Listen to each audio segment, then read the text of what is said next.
Assalamualaikum warahmatullahi wabarakatuh. Saya Fadil Raja Sidik dari kelas 2A dengan NIM 215124008. Di sini akan menjelaskan mengenai resume kegiatan SKM 1, 2, dan 3. Pada SKM 1 diberikan materi mengenai organisasi. Organisasi adalah perkumpulan orang yang membawa tujuan yang sama.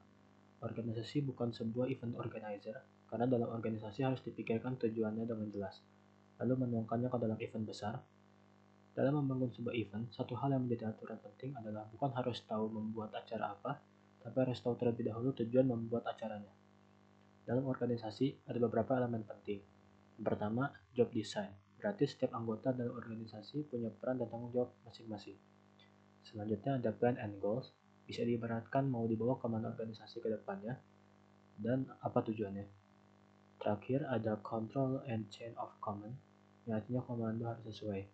Dalam organisasi, bisa dipastikan perlu adanya komunikasi. Secara garis besar, komunikasi adalah interaksi dua arah antara pengirim dan penerima informasi. Komunikasi bisa berbentuk verbal ataupun non-verbal, yang keduanya tentu berpengaruh dalam organisasi. Dalam materi, ada sebuah hubungan ketertarikan antara komando, komunikasi, dan organisasi, di mana ketiga komponen ini saling mempengaruhi satu dan lainnya. Jika komunikasi kurang, maka akan berimbas pada komando dan organisasi. Begitu pula sebaliknya, jika komunikasi baik, maka komando dan organisasi bisa dipastikan berjalan dengan baik.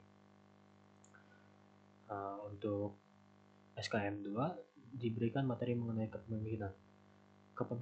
Kepemimpinan atau leadership itu bagaimana mempengaruhi orang lain, bawahan atau pengikut agar mau mencapai tujuan yang diinginkan sang pemimpin. Simpelnya, pemimpin itu sifat yang dapat mempengaruhi orang lain. Untuk model kepemimpinan di sini ada 3. Yang pertama ada karismatik, merupakan aura seseorang yang keluar berdasarkan sifat seseorang tersebut. Biasanya timbul dari diri sendiri. Yang kedua ada transaksional, kepemimpinan untuk mengendalikan bawahan dengan cara menggunakan kekuasaan untuk mencapai hasil, reward, dan punishment. Dan yang ketiga ada transformasional, kepemimpinan yang mengelola hubungan antara pemimpin dan pengikutnya dengan menekankan pada beberapa faktor seperti attention, communication, trust, respect, and risk. Dalam model kepemimpinan ini, pemimpin melakukan pendekatan kepada bawahannya sehingga terjadi pemimpin lebih memikirkan anggotanya sehingga terjadi harmonisasi pada organisasi tersebut.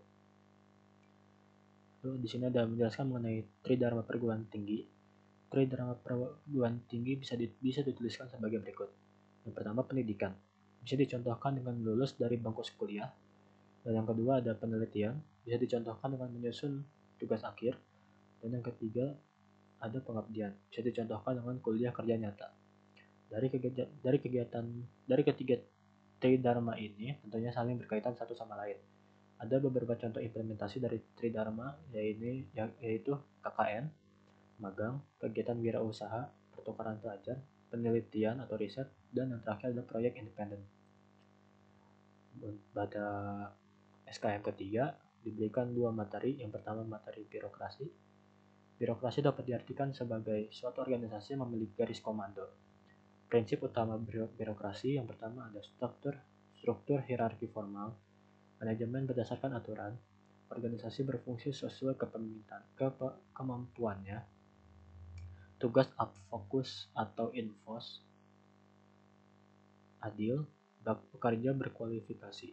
Ketat atau longgarnya suatu birokrasi sangat bergantung pada organisasi yang menaungi, karena pada intinya birokrasi sangat berkaitan dengan organisasi. Lalu di sini ada SOP-nya. Yang pertama ada proposal, yang kedua ada pelaksanaan harus baik dan benar, dan yang ketiga ada pelaporan kegiatan harus lengkap. Selanjutnya ada penjelasan mengenai surat. Di sini surat sebagai sarana komunikasi, surat juga sebagai alat bukti yang tertulis, alat pengingat kejadian, alat dokumentasi, dan juga alat yang mewakili organisasi. Berikut di sini ada 4 jenis surat. Yang pertama adalah surat permohonan, surat pernyataan, surat undangan, dan juga surat keterangan. Lalu di sini menjelaskan mengenai alur revisi proposal dan LPJ. Yang pertama dari sekretariat broker, lalu menuju ke ketua biro adkes, lalu menuju ke sekretaris umum himpunan, lalu ke Kahim, lalu ke sekretaris umum BEM, dan yang terakhir ke pembina himpunan. Untuk alur pengajuan, yang pertama dari ketua pelaksana, lalu ke Kahim, lalu ke pembina himpunan, lalu ke ketua jurusan, lalu ke KBM, dan yang terakhir ke WD3. Untuk materi selanjutnya mengenai administrasi keuangan. Rencana anggaran belanja yaitu perhitungan banyaknya biaya yang diperlukan. Lalu ada SPJ. SPJ itu adalah surat pertanggungjawaban berisi kwitansi atau bukti pembayaran. Syarat sah kwitansi, yang pertama nominal huruf dan angka harus sama. Nilai huruf dan angka harus jelas. Uraian untuk pembayaran harus jelas.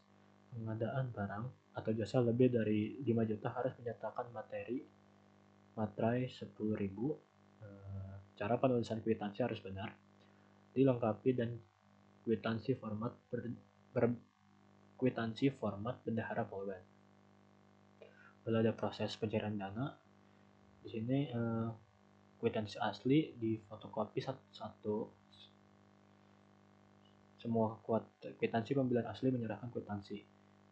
Lalu ada ke manajemen. Armawa mendapat kwitansi dari Polban, meminta kembali. Tanda tangan dan cap untuk kwitansi Polban dari pihak penjual, lalu menyerahkan kwitansi kembali kwitansi asli dan kwitansi Polban ke manajemen, lalu selesai. Sekian dari saya, kurang lebihnya mohon maaf. Wassalamualaikum warahmatullahi wabarakatuh.